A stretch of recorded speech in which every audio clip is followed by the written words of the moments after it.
Like, how are you guys handling this? Because I can't. Like, they are hunting us down like animals. Like, and are you all okay with this? Just because we look this way? Just because of our names? Like, what? I'm so angry. Like, there is so much rage watching those videos of raids in construction sites, like on the street, and by Proud Boys, by white supremacists. They're hunting us down because we look this way, because we speak this way, because we go like. I don't understand how people are still defending this man. Like, I don't get it. Make me understand. Because I can't. I cannot wrap my head around you hunting people down because they look the way they look. Like, what? Okay with this? Just because we look this way? It's a shame. And we feel, we can't help but feel for you, coming after Cuban people now. And all I saw during the campaign was Cubans for Trump. I will vote for Donald Trump. Remember that song? And this is not to throw anything in your face because it is bad. It just is bad. Nobody deserves to be treated that way. And I don't know. How do you teach people? There was a lot of people trying to tell y'all what was coming if you chose this man. And a lot of you did. And it's a lot worse than we could have imagined, but we've always imagined the worst. You can't imagine or pinpoint exactly how it's going to go down. But it's not going to be good. And we as in not just black people, but those of us that saw through this administration, we knew, and y'all just didn't listen. You just did not listen. For whatever the reasons are, I think a lot of immigrants come here still tied to the old governmental ideologies and regimes and the ways that their governments were run in their country, and they're just looking for an easier or a lighter version of that, not taking into account that you're coming into a whole different world of government. Like, our government does not function, at least it didn't, the way yours did. But you throw away some of it, but you accept like this dictatorship mentality. And now you're finding out, and it's very sad. But stop coming on here fucking crying. That's the part that makes me angry. You ask if we're okay with that. No, we're not okay with it. But I certainly get angry when I see one of your crying faces coming up on here talking about what we should be doing, and we should. No, you can't uncook food. You've cooked the food already. The rice and beans are cooked. You can't uncook them and then try to put it someplace else. You gotta live with it. You gotta live with it. And the fucked up shit is he's not even sending y'all back to your home countries. That's the fucked up shit about it all.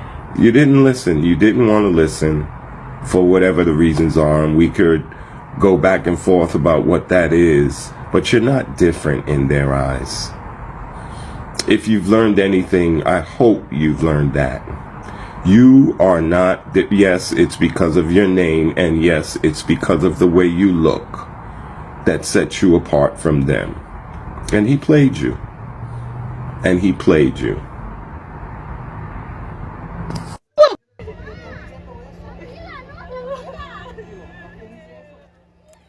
Now at 10, ICE operations continue in San Antonio for a second day in a row. Agents are seen arresting migrants at immigration court. And look at this scene on the northwest side. 3 people who appear to be part of a landscaping company They were taken into custody in this parking lot of the shopping center.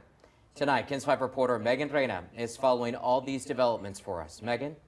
Well, Henry Easties, this is part of the Trump administration's push for mass deportations. We heard from two immigration attorneys who watched as their clients were taken into custody today after they showed up to their scheduled immigration hearings.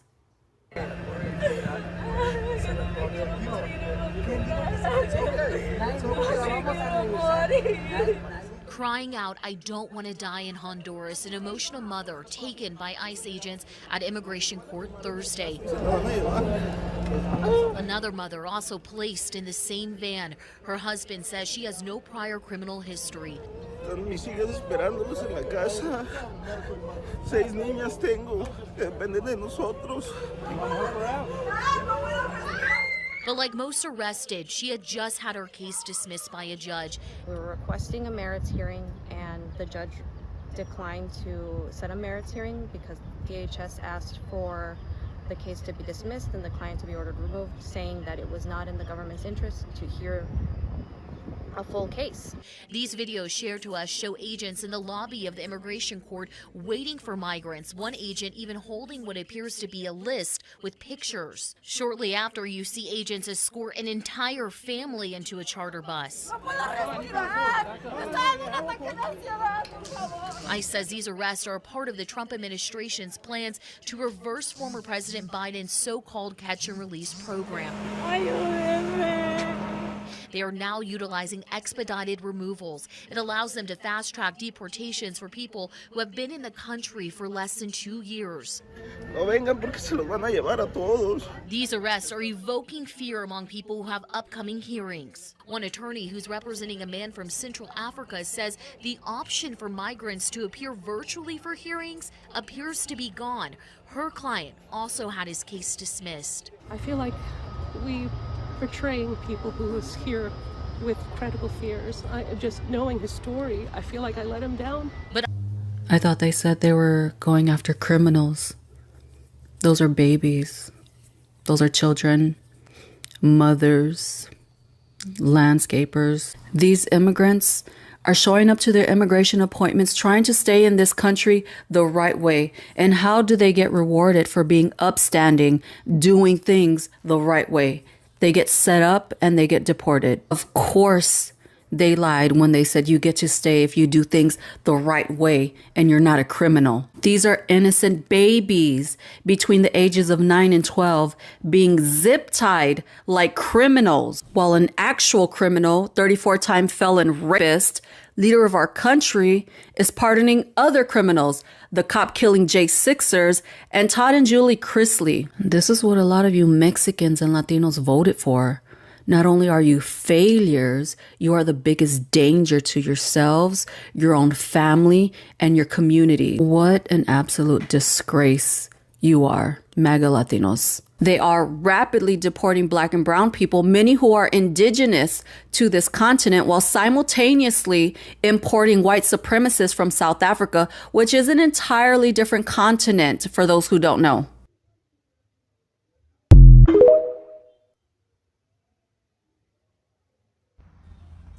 Hey guys, I hope you're enjoying your Sunday. I know I am.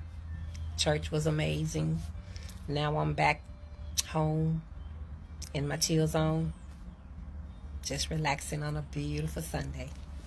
But while I'm sitting out here relaxing, I was thinking about something I heard over the weekend, and that was that the Supreme Court upheld Donald Trump stripping away the humanitarian parole from 500,000 people. Yep. They gave him the right. They gave him the green light. So now he gets to strip away the humanitarian parole rights from these people that was protecting them from deportation. But the even more interesting part of that story is that guess who was like the first country that fell up under that? The first country that was listed was Cuba. So, isn't that ironic? Because Cubans in Florida alone, Florida statewide, they voted for Trump 70%. They voted 70% Trump. Now, nationwide, the American Cubans, they voted 54% in favor of Trump. Right? So you had this overwhelmingly support from the American Cubans. That means overwhelmingly they voted and ushered this season in upon themselves. And that precious humanitarian parole was something that they held near and dear because it held them above other standards of other immigrants, right? Because they had that status, they didn't have that worry. So they just knew that they were protected as they were going into those booths to vote 70% Trump in Florida. Now, fast forward to today. Trump honors and thanks you for your 70% support, for your 54 nationwide percent support. He honors and thanks you for that overwhelmingly support by stripping away the very thing that kept you here. That kept you not just here, but kept you here safe. So safe to the point that you thought that it would get you special treatment. You thought it would set you aside from the ones that you thought he was talking about. Yeah. It's eerie to the point how much support he had to do this to you. That's the eerie part. You overwhelmingly voted for him to do this to you because you thought you were hiding behind one little title that left you immune to everything that you knew he was going to do. And you can't say you didn't know he was going to do it because he ran on it. Every rally had mass deportation signs all over the freaking place. He never missed a rally. He never did a rally without harping on his his bloody mass deportation. And you better believe it's bloody. It's just not being shown because the tattoos and the body marks that they're showing with these mask-covered ICE agents, look at those tattoos. They're tied to white supremacist groups. He has let his people go on you. That's why it's so quiet. That's why you haven't heard anything from any of them. You know why? They're too busy being sent out on ICE patrol. They're being distributed all throughout the country to be ICE agents. And now they're living their wildest fantasy. I heard one young Cuban woman came on saying they're out here hunting us like animals. They really are. They really are. But what the really sad part about it is 70% in one state, 70% ushered this in. Nationwide, it was still over half of y'all ushered this in because over half of you were not thinking about your community. Over half of you were not thinking about your people. Over half of you were not thinking about your own families, friends, your communities. You weren't thinking about that. You were thinking about self. You thought you would stay tuckly behind that fence. And it did. They wouldn't. You good because you got here the right way. Because you got the humanitarian parole. That ain't your worry. So you went ahead and you voted because you thought it would not personally affect you. But you did not care how it would affect your people, your community.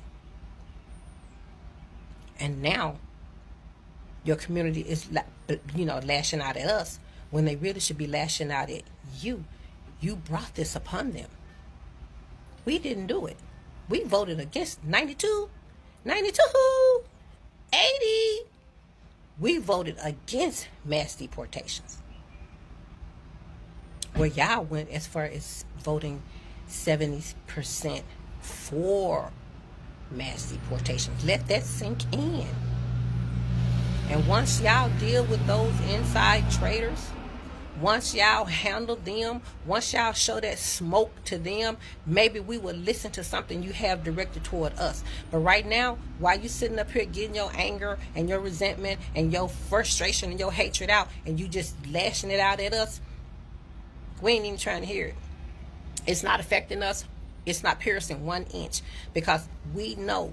It's just like they said, when you know you didn't do something to a person, when you know you ain't did nothing to a person, you don't have to worry about how that person feel about you.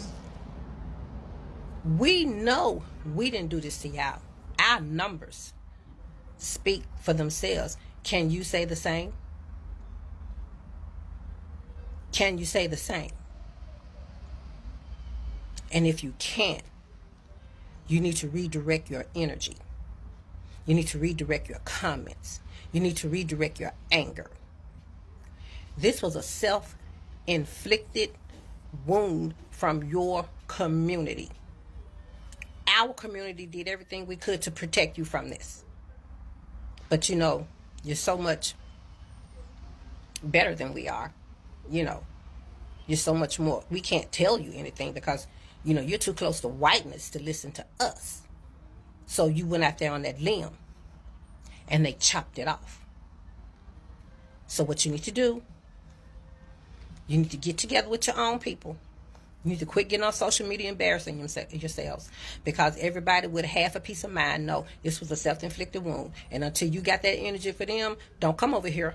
Don't come over here. Don't come over here, because you're going to get your feelings hurt. But what you need to do is y'all need to go do some serious self-reflecting, and y'all need to deal with y'all own inner hate toward each other. Because it was a lack of care. It was a lack of love for their own that let them go in there and voted with the way they voted. So until y'all deal with that, don't worry about what's going on around here. We ain't worried about it.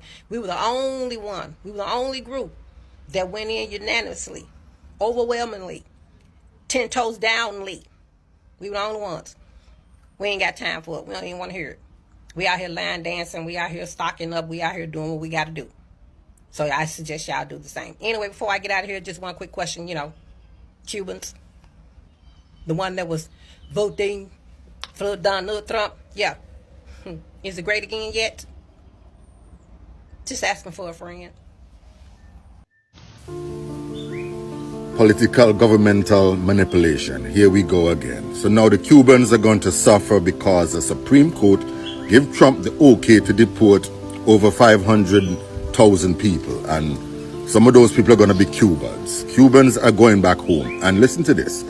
You know what I realized? So one government says, come on in, come on, y'all are welcome, and they come in and that government gets elected because people are saying, oh my God, they're helping the Cubans. Fidel is doing them so bad, and here comes Biden, Clinton, all of them. Let's go. Let the Cubans in. Let them in. All right. So then they come in, and now they're going out. Right? Then also now, Biden open up the borders, let everybody in. Then Trump come in, they're going out. And innocent people that has been here, now a light is shined on them. Political parties just use the people just for their benefits, and they don't care about the people. We see this time and time again. This is crazy. So now Cubans that has been here, has the protection of being here, because they flee, they're gone. Whatever they have established, families, whatever, gonna be broken up and gone. Back to a place that we know is hardship. Yo, this is just crazy. And the Supreme Court, that part, the highest court, one government said these people can come in and gave them asylum. Then the Supreme Court is saying, no, you can send them back. So what does that say? What does that say? Who do you believe? Not the government. If you are Latino and your go-to phrase when asked about all the injustices that are happening with immigrants and with minorities in this country, if your go-to phrase is, well, I don't know much about it because there's nothing I can do and it really messes with my mental health, that is privilege, because the least you can do is be informed. The least you can do is grab your little phone that's already in your hand 24/7 and inform yourself on what is going on. That is the bare minimum. The injustices that are happening, the raids, there's just so much going on where not being informed is neglect. It's wrong. You cannot pretend that the world is a perfect place and keep on about your day because it doesn't personally affect you right now. This idea that because it's happening to others and it's not directly happening to me right now, that is why we are where we are. And it really goes for anyone. Being willfully ignorant is a choice. Because the same way, especially for other creators that use the Hispanic, the Latino card to get more followers and to get a platform, the same way that you can research lipstick colors and you can research the algorithm, you can research what is happening to your community, that same community that you rounded up to get you where you are and to get you money and to get you to the next step. The same way you can stand up. A lot of these creators, regardless of how big or small your platform is, are staying quiet because a lot of them voted for this. And it just shows people's true colors. And it's not come out and speak on it like you're an expert, but at least repost, at least talk about it, at least inform yourself. If you don't know, do the research. We live in a time and place where research is readily available. Talk to those who know more. It's not an excuse anymore, and it's just